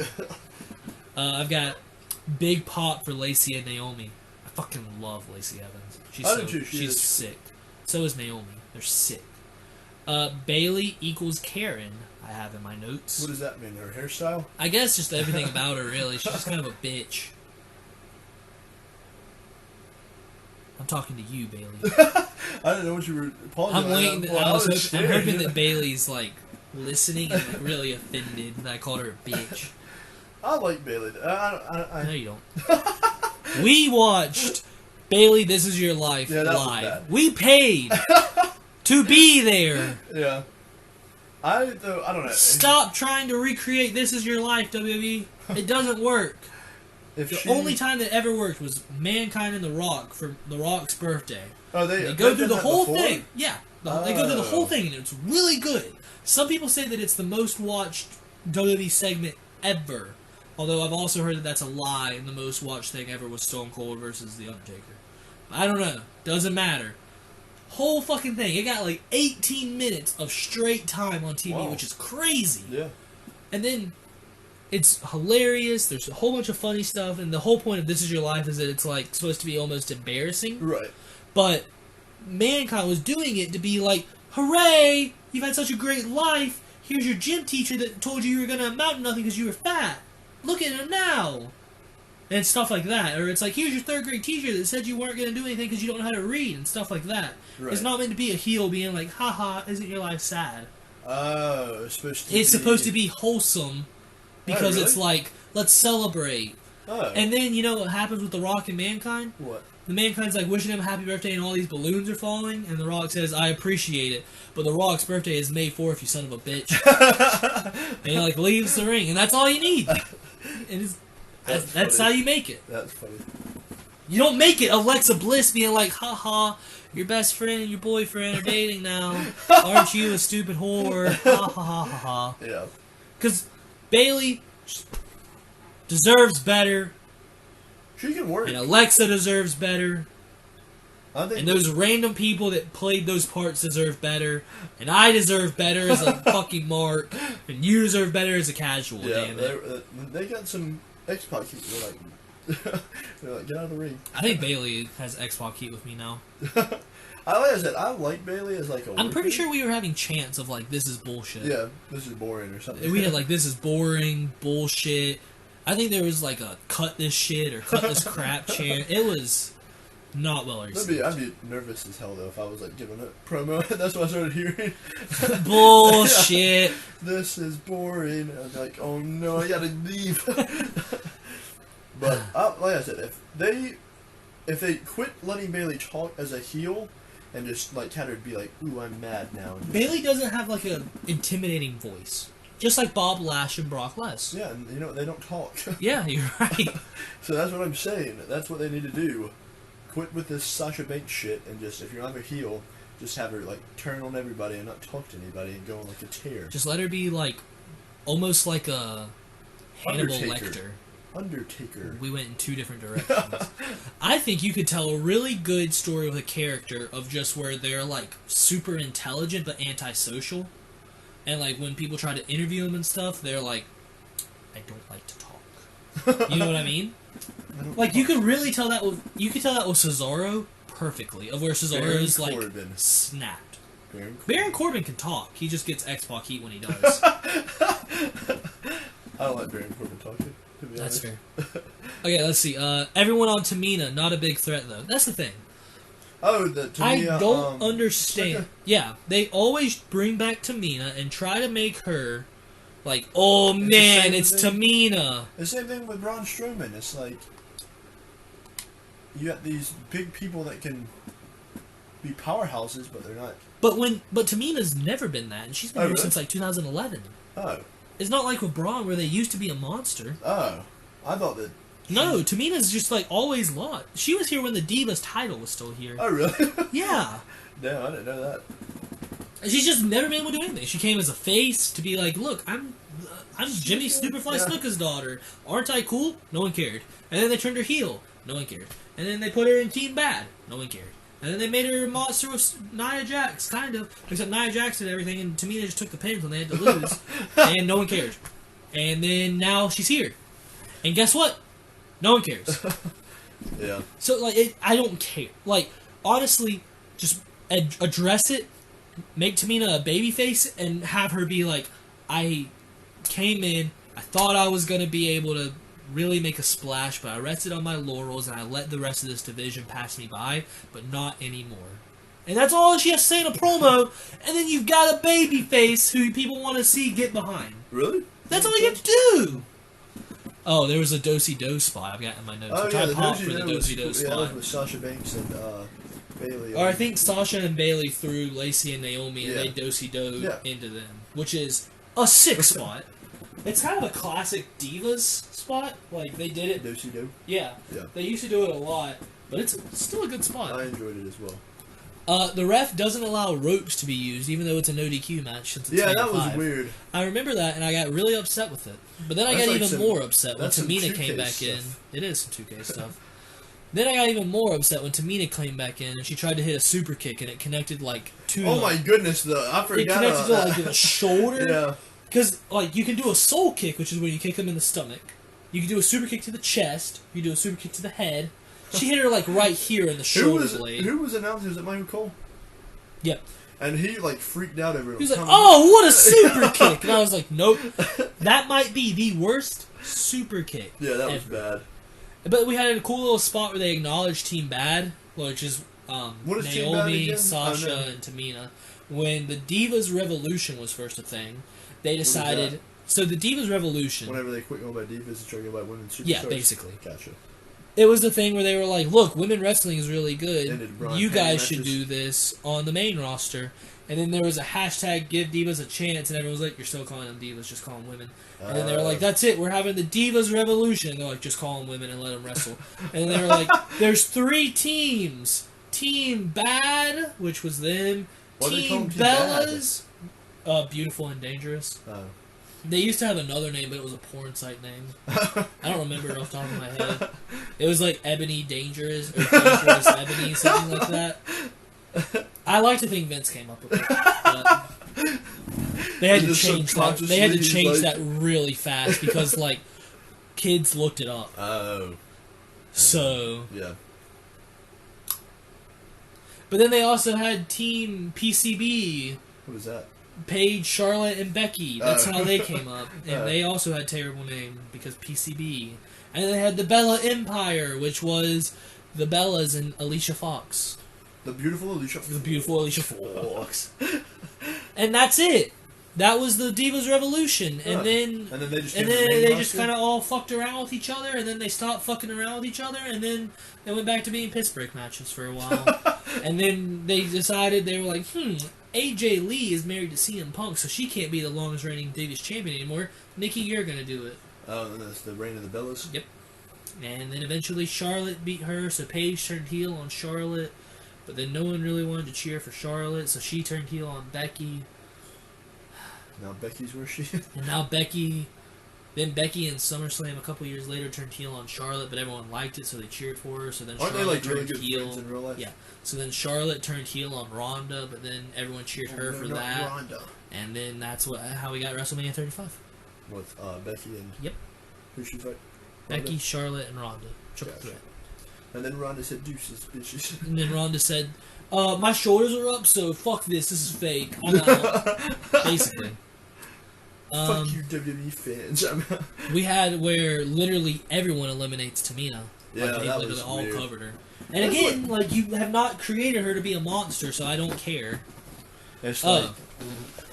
we have one thing that can rival Jimmy Uso's earlier trash talk. Flatten your face like a pancake, boy. Well, this is when Bailey was like, get over here, you little dance machine. Talking to Naomi. Yeah, I remember that. Yeah. It's a big spot, brother. Bravo, Bailey. Then we got to see the rear view, and I'm just going to go ahead and... What's the rear view? The rear view is where Naomi jumps, turns, and shoves her ass in the girl's face. Yeah. And that's her fucking finisher. What's wrong with that, Jacob? Why the fuck would that put someone out? Naomi weighs like 126 pounds. Rikishi weighed like 8,000 pounds, brother. And when Rikishi did it, his ass is huge. Tamina, not Tamina. Naomi's got a big ass, but it's not Rikishi. And the thing about the Rikishi, stink face, it was a, joke. Duh. Not the rear view, though. The rear view is supposed to be like, oh, what a devastating maneuver. Asuka does, a hip thrust where she does, the side of her ass and, her hip. That makes sense, because you know what? A hip bone hit me in the face going, 20 miles per hour. That would probably fucking suck. Russell Westbrook has gotten 28.1 miles per hour while doing a driving dunk before.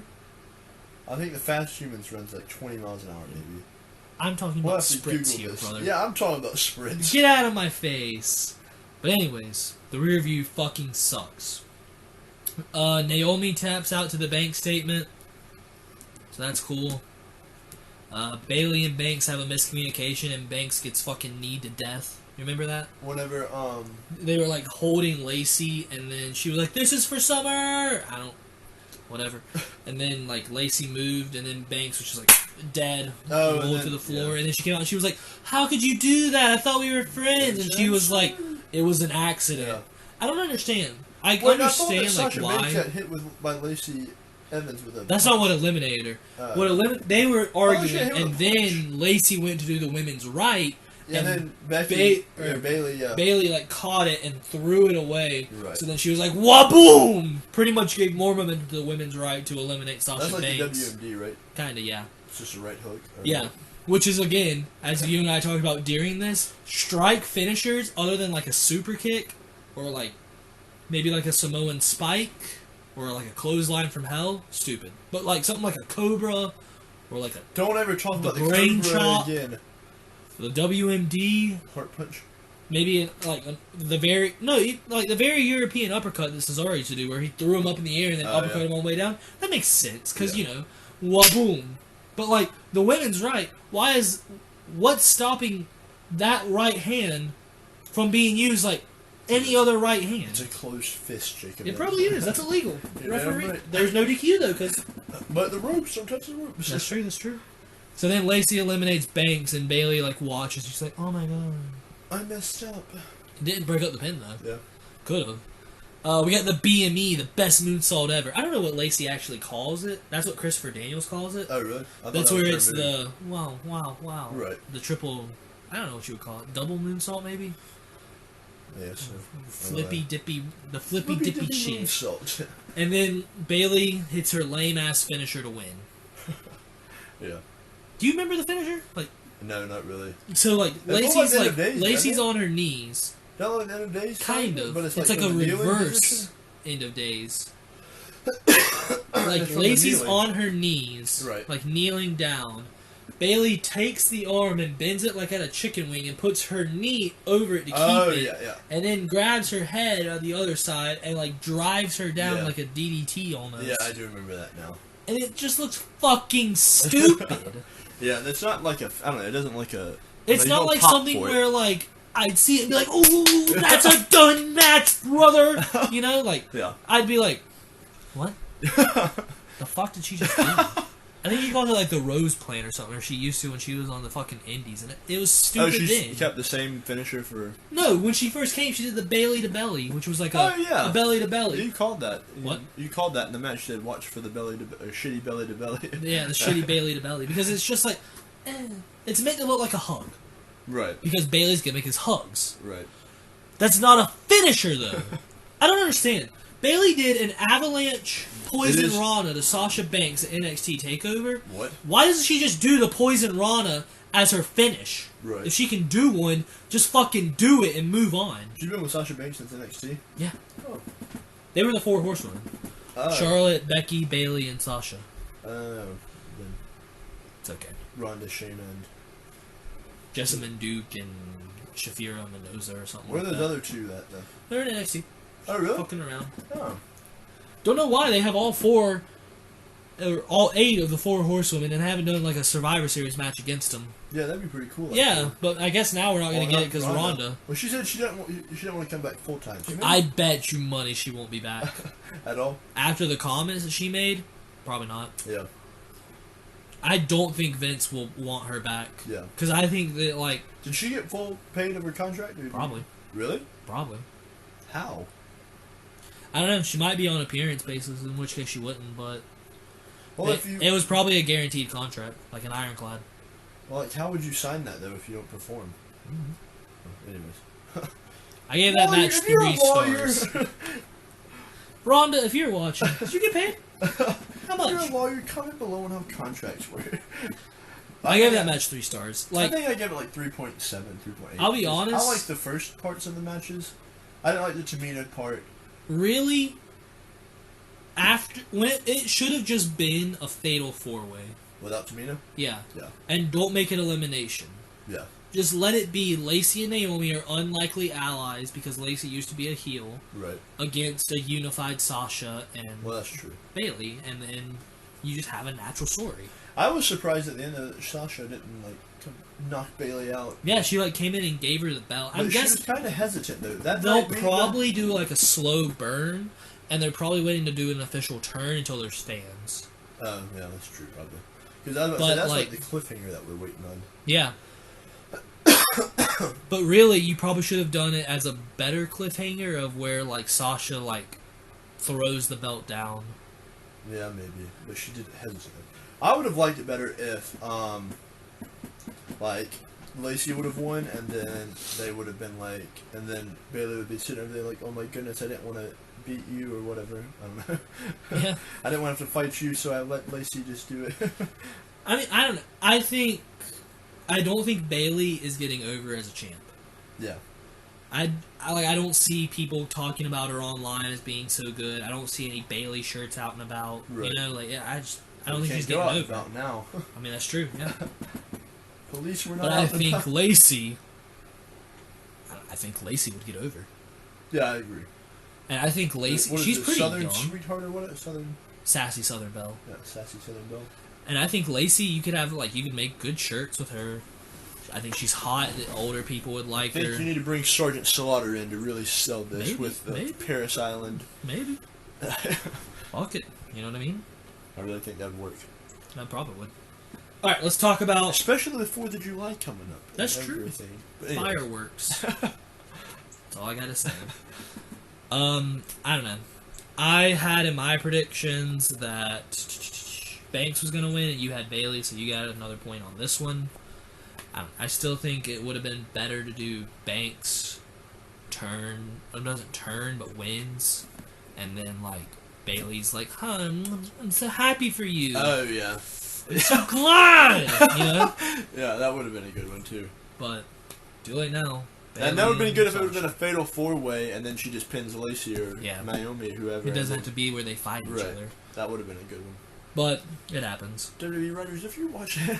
Bruce Pritchard, I'm looking for a job. Preferably working from home, maybe through Zoom. You know, fuck. Maybe a Zoom meeting once every evening. Anyways, Cena versus the Fiend. Firefly Funhouse. This is my favorite match. Like no kayfabe. This is my favorite match. This was entertaining. Yeah. Favorite the promo package before it was pretty fucking sick too, because it showed everything basically. Like the backstory of this, just the build up that you can play off of it. It was really, really good. I stand by though. I think this could and would have been better if the Universal Championship was on the line. Yeah, most definitely. Like if the Fiend was still in. Yeah, if John Cena was the champion. No, if the Fiend was the champion and Cena was challenging to be the record breaker. Yeah. And I think that's a WrestleMania storyline. Right. You know? And then, I mean, that would have been really cool. And then have the Fiend just squash John Cena. Yeah. And like, it's pretty much where it's like the Fiend can pretty much, or Bray Wyatt, because they're separate. Bray Wyatt's like, the Fiend would love to play with you, but you have to come to us if you want an opportunity for this. Right. Talking about the Universal Championship. And then that's why Cena's like, yes, I will be in the Firefly Funhouse match. Right. I think it makes sense. Is John Cena like supposedly dead now, or like how does this work? With I don't think anyone's talked about it. I haven't seen it. If maybe I've just missed. I don't understand what's happening. Or if there's going to be like a Matt Hardy V1 vessel or something. I don't know. I've seen someone online talk about how they should never mention John Cena again, and it's where he's been deleted, basically, straight erased from the WWE lore. I don't know if that's what they'll do. Because there's no way if they come when he comes back, no. But if he comes back to TV, something other than like the Hall of Fame or like WWE, like their non-kayfabe shows where he's in like documentaries and stuff, what do they say? Right. You know, there's nothing to say. They have to acknowledge it somehow. I would assume maybe Kane burns down the Firefly Funhouse. But that's the thing. The Firefly Funhouse, I'm pretty sure what is like... Is your mind. Yeah. Yeah. Because we'll talk about it as we go through. The real narrative of this is with Cena. What could have been and what were your biggest failures? What if you didn't fail? What could have been? You know? For John Cena? Yeah. Yeah. I really enjoyed this whole segment. It was good. Again, this is one kind of like the Boneyard match. Yeah. Where it isn't really a match. Right. It's more so like you're watching... Yeah, there was like 3 or 4 moves for the... I mean, there weren't even any moves, really. Yeah, really. I mean, there was like... one there was like some thrown punches and like the mandible claw, and that's really it. Yeah. But we'll talk about it. Cena starts it by getting teleported into the Firefly Funhouse. Cool. Whatever. Sister Abigail's there. Rambling Rabbit's there. It's great. He goes through the door, which is cool because we've never seen the other side of that door. Oh, really? That was the first time anybody's ever seen it? Oh. And then there was Vince McMahon. And he's like, what makes you any different? Ruthless aggression, blah, blah, blah. Puppet Vince. Ruthless aggression. So then we get prototype Cena officially on WrestleMania. He's in the little boy trunks. They've got the big fist behind it. It's not like they've recreated the SmackDown I saw somebody say like the most impressive thing is that WWE still has the giant fist from 2002 SmackDown or whatever. I'm not surprised. Well, I mean, you don't throw it away. Oh yeah, what could you do with it? Like, you probably sell it. It's probably in the warehouse somewhere. Yeah. They have a giant warehouse where they keep a lot of their old like, the props actual stuff. Gotcha. I'd love to go there one day, but I feel like they can't open it because people would steal shit. Because I think they've got like gear from people there too, like iconic gear, like Macho Man's gold attire, stuff like that. I don't know. I've heard about it before. Who? The guy that did the woo off with. No. Like his actual gear that he wore. Oh, he didn't actually wear that gear that guy wears? Jay Lethal did not actually wear Macho Man's gear. Oh. He just got gear that looked like Macho Man's. Never mind then. But well, I thought he wore his jacket and his brother came down with him. Oh, wearing his jacket is different because there's probably thousands of those jackets. You know about like the jumps or the tights and everything? Yeah. But anyways, that's like Ruthless Cena's debut. aggression. That was Cena's debut. We had it where Bray Wyatt was out and he was pretty much quoting, or not pretty much, he was quoting word for word everything from Kurt Angle. What happened? Kurt Angle came out and he was like, "No, there's no one here to challenge me. Who's gonna be the next one to step what makes up?" You different? And then out came John Cena's boy shorts and everything. That's called prototype John Cena. Yeah. Because reasons. Ripped. Basically. And he's like, "What makes you any different? Why do you think you have a chance?" And he's like, "Ruthless aggression!" And he slaps Kurt Angle. But when this happened in the match, that's why Bray knew to dodge. He was like, "No," because he's reliving what Cena did. Gotcha. That's why Cena was stuck, because that's all he knew what to do. Right. Did he So beat Kurt Angle when he did? No. He got close. It was like Really? a good match, Huh. but he didn't win. And then, so we're exploring Cena's failures. Nice. We get Macho, Mercy, and Vince McMahon on commentary when it flashes back to the 80s. Is that whenever he's doing the workout? Yeah. But that's when we had Mercy the Buzzard, who was wearing the Macho gear. Right. That was Macho Mercy. Okay. And then we have, it's Saturday Night Main Event from the 80s parody. It has like the whole build up. Remember, I was like, "Oh my god, that's the real Saturday Night Main Event." And then he called it Egomania. Awesome. They were like making fun of like WWE too, weren't they? Basically, like, yeah. Gotcha. They were kind of making fun of like how Cena could have been.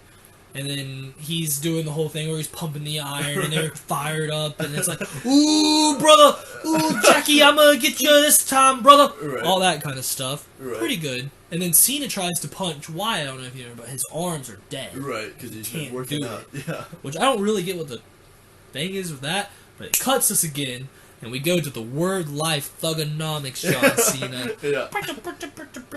And there was some funny shit in that because of where it was showing like people like the different I think it was Rambling Rabbit, the little rabbit puppet that was like in the full John Cena gear too, like breaking it down and shit. It was funny.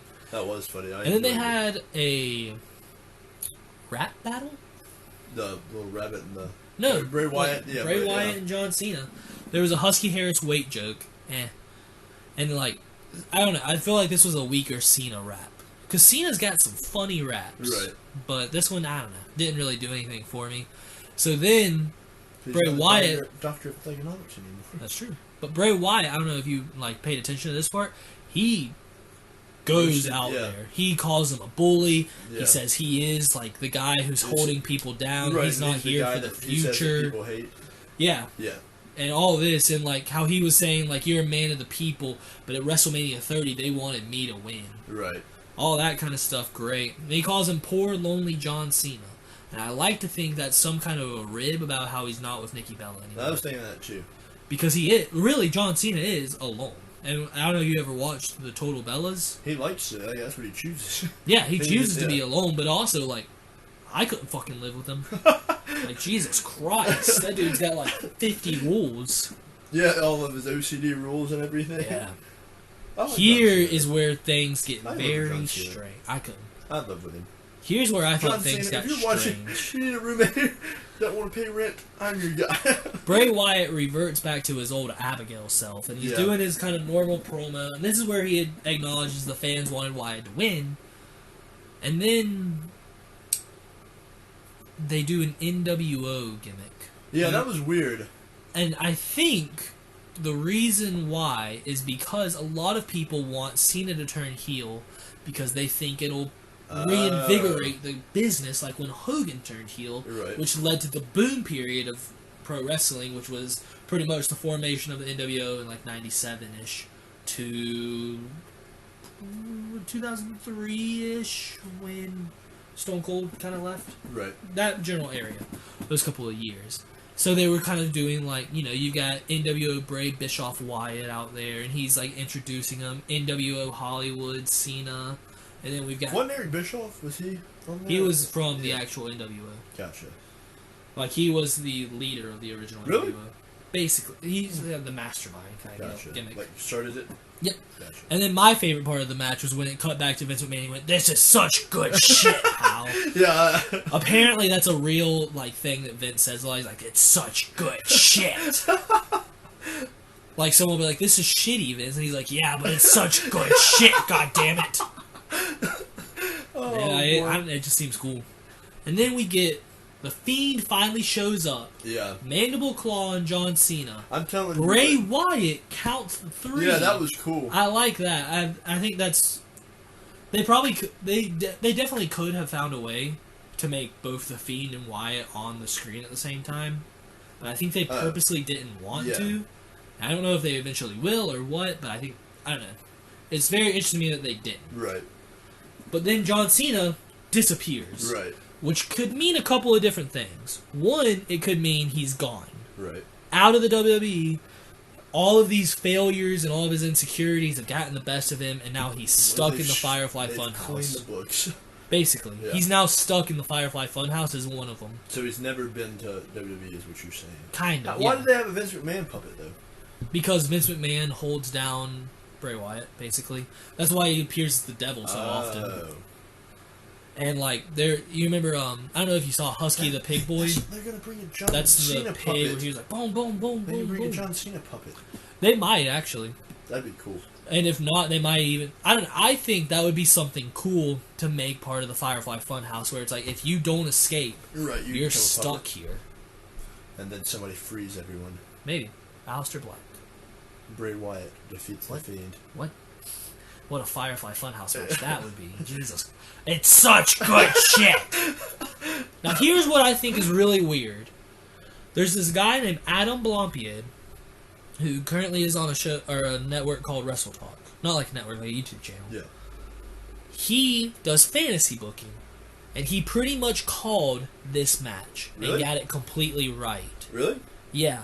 Which is really, really weird. What if, like, everybody... I remember you telling me about that before we watched. Like, it's in the old podcast. I think you said that they said that he was going to bring back all the old John Cenas and fight them. Which is really weird that people would somehow get that right. Well, when did he release that? Was that before the dirt sheets came out?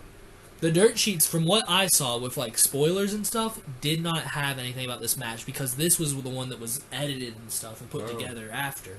It's not like the people that were there for filming, like what happened with, like, Edge and pretty much all the other matches other than the Boneyard match. They were there, you know. There's people there that can say, like, this person won, or like the big moments because they were there. But this, they probably recorded a shit ton of different stuff. Right. So I don't know. That is weird. Maybe WWE writers were watching his YouTube channel and they were like, "Ah, but that couldn't be because it wasn't released until after. So how did Adam Blompied know? Wrote it. Adam Blompied's secretly a WWE writer? Maybe. See, I'm mad at myself. I took up a whole nother page of notes. I had probably a fourth of my page left after the Firefly Funhouse match. And then I was like, alright, going to the next one because I think we'll have a long time on this one. Wait, back to the Firefly Funhouse match. That's a tongue twister. I think I would I'm going to keep this one at 4 stars. I'm going to put it at...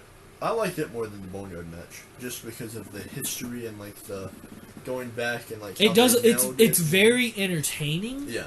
But I think... There wasn't any, like, actual fighting or anything. Yeah, that's my thing. Yeah. Kind of like what I was saying earlier about it being just a segment. You know, it's almost just a prolonged promo. Right. That gets to do some cool shit. But that's why it's such good shit. But back to that, if I was a child watching that, that would be my Kane moment for WWE, where I'd be like, "Oh I really think the Fiend is great because he scares children." But I have seen people on Twitter like mad at WWE, like, "I can't believe this. My son was mortified." Especially when the Fiend first debuted, it wasn't announced. Oh, really? And no one knew what the Fiend was really going to be. We knew that he had something hidden. Right. And then he was like, "Do you want to see my secret?" Wow. And then it's got like it's how the Firefly Funhouse is, where it's like for a kid's show. And then all of a sudden it's like flash cuts and it's like a strobe lights going off and it's on his face and shit. And he's got the distorted voice. It was actually really cool. Not even from a WWE perspective, just if you were watching, you'd be like, "Oh, that's cool." You know? But I'm telling you that, right? That would be my, like, Kane Jr. You gotta explain that more. One day we'll get into that more. One day, next episode, we've said that about like 4 different things. We'll have to go back. But we'll do our traumatic memories of wrestling. I have so many. Early memories of wrestling. Right. Kane. Anyways. Perfect. Main event time. The greatest main event in It's such good shit! I'm going to save my actual rating for this until the end. But, we all know you're going to say 5-star bangers. I'm saving it till the end. I haven't given a 5-star match yet, so we'll see what happens. And you know WrestleMania. 10 days to prepare and everything like that. Of course they're going to do a great match. Yeah. It's McIntyre versus Lesnar. McIntyre versus Lesnar. I just saw before the match happened that Heath Slater like tweeted out 3-man band forever or something like that, and I just wanted to. I'd pop for that. The promo package actually mentioned stuff like the old Chosen One gimmick and the whole 3-man band. Yeah, he was saying how he's been shit for like. Yeah, how he was like I was supposed to be good. Yeah. And I mean, you know. All I may have is the from this point on. From this moment, starting now, at this point on, going forward, this will be the genesis of McGillicuddy. Why do you think of that? He has nothing to do with. I don't know. I just thought about the failed times of wrestlers. And you're like, yes. And then I just had to cut Curtis Axel up there and doing that. McGillicuddy. So anyways, oh boy. McIntyre comes out, nothing special. Lesnar comes out, no jog, 1 star. No jumping of the little thing. Yeah, his little doot, doot, doot, doot, doot. I know that y'all can't see me, but you know what I'm talking about. It's about like Batista not coming out doing the machine gun. Batista was a heel for a while as a champion, and he came out and he would do it, and like when it hit time for the machine guns in the song and stuff, he'd act like he was, and then he'd go. And it would be just a spotlight that would come down on him. And he'd just sit there with his arms out, taking it in. He'd like slowly spin around. I love Batista. And everyone would be like, no! I love Batista. No machine gun? Have you ever seen the video? Or I guess I should ask, have I ever made you watch the video of Xavier Woods? Yeah, whenever he comes, and he's hyping, he's like, I walk alone! Anyways, back to the main event. Match starts up. I've got a couple of different counters here. I've got a Claymore counter, a German counter, and an F5 counter. We did get a 1 count after the first F5. Yeah. Nice. Cool. And then we get 3 F5s in a row. I thought he did the suplex. It was 2 Germans and then 3 F5s. Okay. After the first F5, he kicked out at 1. Right. After the second one, kicked out at 2. After the third one, kicked out at 2. And then Paul Heyman's like, just keep going all night. He can't keep kicking out.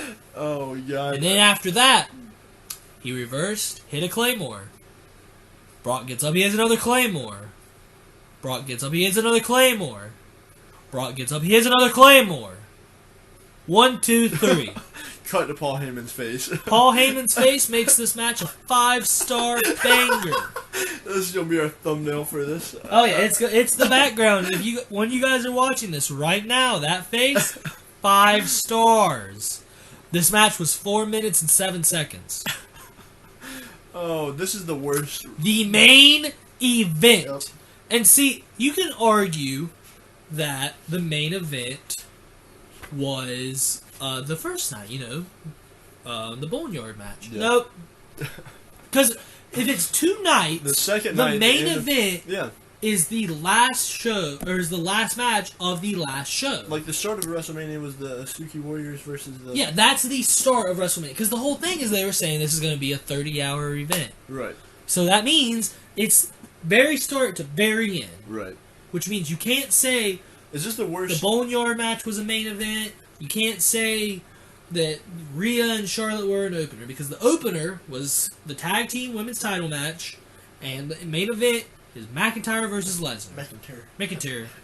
Is this the worst main event in WrestleMania history?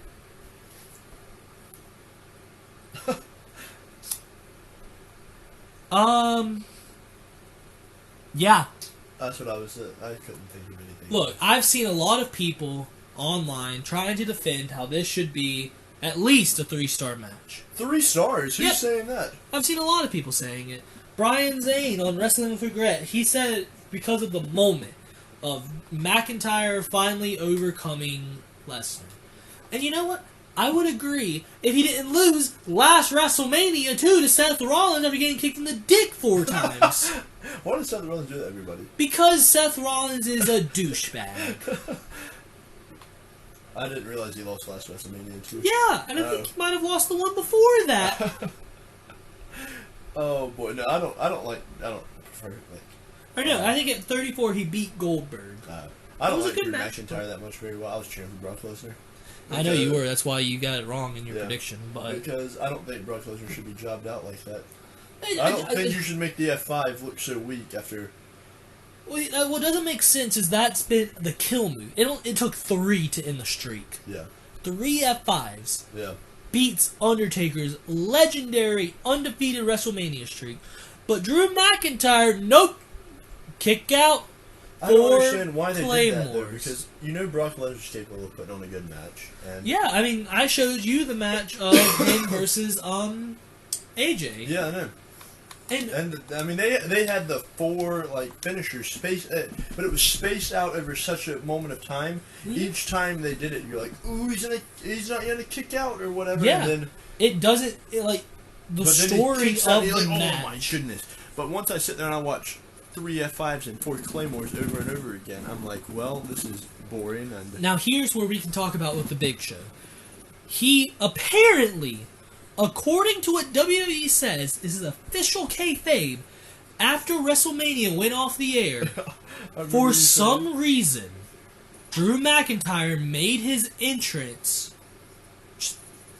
Not there for the fans, clearly. What do you mean he made his entrance? He, left for 20 minutes, and then came back to the ring. Did? Yeah. Okay. Drew McIntyre comes back to the ring. Full music, Titantron's on. He's got his gear still on. Do they have He's got the belt of this? on. Yeah, they got the cameras. Why did they? Why are the cameras still going if WrestleMania's off? Why do they do that? I don't know. And then he comes out and he gets interviewed about what it feels like, and he's like, "It's only been 20 minutes. It hasn't really hit me yet." And then the Big Show comes out with the referee and is like, Drew, you say you're a fighting champion? Fight me. And Drew's like, no, I just had a match with Brock Lesnar. I'm not going to do that. And he was like, oh, come on, don't be a bitch. And he's like... Did he say don't be a bitch? I don't know, probably. He was like, there's nothing you can say to make me want to fight you. So then he slapped him. So then Drew just immediately was like, all right, fighting. He said there's nothing you can say, nothing you can do. Yeah, that's true. And then... 1 Claymore. And after a 10-minute match, and Big Show's done. Huh. So, if you want to keep the Claymore strong, why did you make it take 4 in a 4-minute match to put away Brock Lesnar? So what's the Big Show doing now? Apparently, he's in the world title picture, I guess. Against Drew McIntyre? Yeah, Drew McIntyre. And now people are like, well, where's Drew going to go? And I was like, of course he's going to go to Seth Rollins. But wait, Seth Rollins just lost twice to Kevin Owens. Yeah. They had to break John Cena out of this Firefly Funhouse to really save it. Styles just got buried alive, and he's fucking dead, but you so he can't go after him. You're forgetting one big picture to this. The big Show. Oh. You forgot the big dog all about He's too busy going after Braun Strowman for the Universal Championship. Is that what he's doing? Probably. Oh. Edge, maybe? Except then you'd have face versus face, so no. Orton just got... McIntyre's a face. Yeah. Orton just got his brain caved in from how they're selling the fucking concerto. Goldberg's gone. Wyatt's on SmackDown. Shayna Baszler, maybe? Oh, wait, she just got rolled up. All you have to do is just roll back when she goes for her finisher, and you can win. Who's somebody old that they can bring back? Because I feel like that's what they're going to do. Let's think. Kurt Angle? No, he's retired. Sting? Broken necks. There's got to be somebody. Hulk Hogan. No, because no one's going to boo Hulk Hogan. Just play the tapes. There's got to be somebody. I don't know. There's no established star heel looking strong after WrestleMania to come and challenge McIntyre. I mean, somebody's got to have a heel turn. Which means we need one man. The real rated R superstar. It's Edge still, but... But, I mean, that Edge is a better heel. Yeah, I agree. And you've gotten your nice little face turn, or return. Yeah. You got a little nostalgia going. And then now he lost it whenever he faced Randy. He's like, I have a taste of blood back in my mouth. I can't stop. And you just go on a fucking tear and just defeats everybody. That's it. We've done it. We've booked it for you, Vince. I mean, what? Like, think about it. Even someone like Bobby Lashley, he just got pretty much, pretty dominantly beat by Alistair Black. That wasn't It wasn't a one-sided match. Oh yeah. For fucking Bob Lash. Yeah. Trying to think. Give me your card. What? Baron Corbin. He's on SmackDown. Oh, the phone! You can't have SmackDown people intersect with... Not until they do the draft. What about, who's the NXT guy they could call it? Joey Gargano. I mean, he's a heel. Tommaso lost, but he's a face. After Joey Gargano won. Except, here's the thing. Johnny Gargano and... Oh, I don't know why I call him Joey. Yeah, you always call him Joey.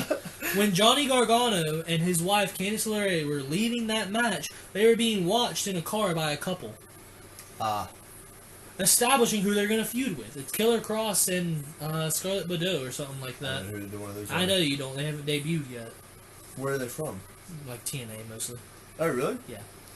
So Gargano and Ciampa, basically, they are set on NXT, or are they every... They're NXT for life, brother. So they don't want to who do they go against? Like, well, I don't know. Otis, he's too busy with Dolph. Dolph, too busy with Otis. Elias and Corbin will probably keep their stuff going because they didn't go after each other. Big E heel turn, baby. He's on SmackDown. Damn it. And he's still stuck in the tag team title picture. Because right now, like, they need the New Day. Meme again of that Charlie Puth or whatever, or not Charlie Puth. Charlie, whatever guy from Charlie from Always Sunny, yeah, and he's trying to explain and connect the dots. Yeah, I mean, that's the thing. Like, tonight we should have had, or not tonight, but at WrestleMania we should have established a big heel. Yeah. And we didn't, because let's look at the heels that won. Corbin lost. Oh yeah. Face. John Morrison and The Miz. Sami Zayn. Bayley, Flair. That's it. That's the only heels that won? Yep. WWE trying to put everybody in a good mood then. Yeah, probably. I mean, I guess that kind of makes sense given... Yeah, circumstances. Don't, like, go to bed being like, damn it, Brock Lesnar won! maybe Lesnar just sticks around and keeps going with McIntyre. Yeah, that's what I was just thinking. I mean, that's all that they really can do, realistically, because especially now that we know What's the next that... pay-per-view? Money in the Bank. And then after that? Probably something like No Way Out or that? Backlash. Oh. Who's gonna be fighting the Money in the Bank, or do we know yet?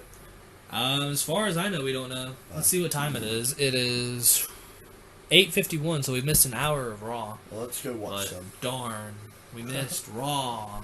We need to go watch some. Well, alright, we're going to go watch Raw, and then we'll probably be back to rebook it and talk about what they should be doing instead if they were smart. Perfect. Can't wait. Thanks for watching, guys. If you guys know what they want to... If you have any idea... Let us know what you think in the comments down below. How long has this been going on for? I don't know. If anyone's still there... An hour and 53 minutes. Oh, if anyone's still there... Be sure to like, subscribe, comment down below. Follow us on... We don't have any social media yet. And come up with some idea for merch. What would you wear from the casual marks? Until next time, bye. See you later, guys. Peace.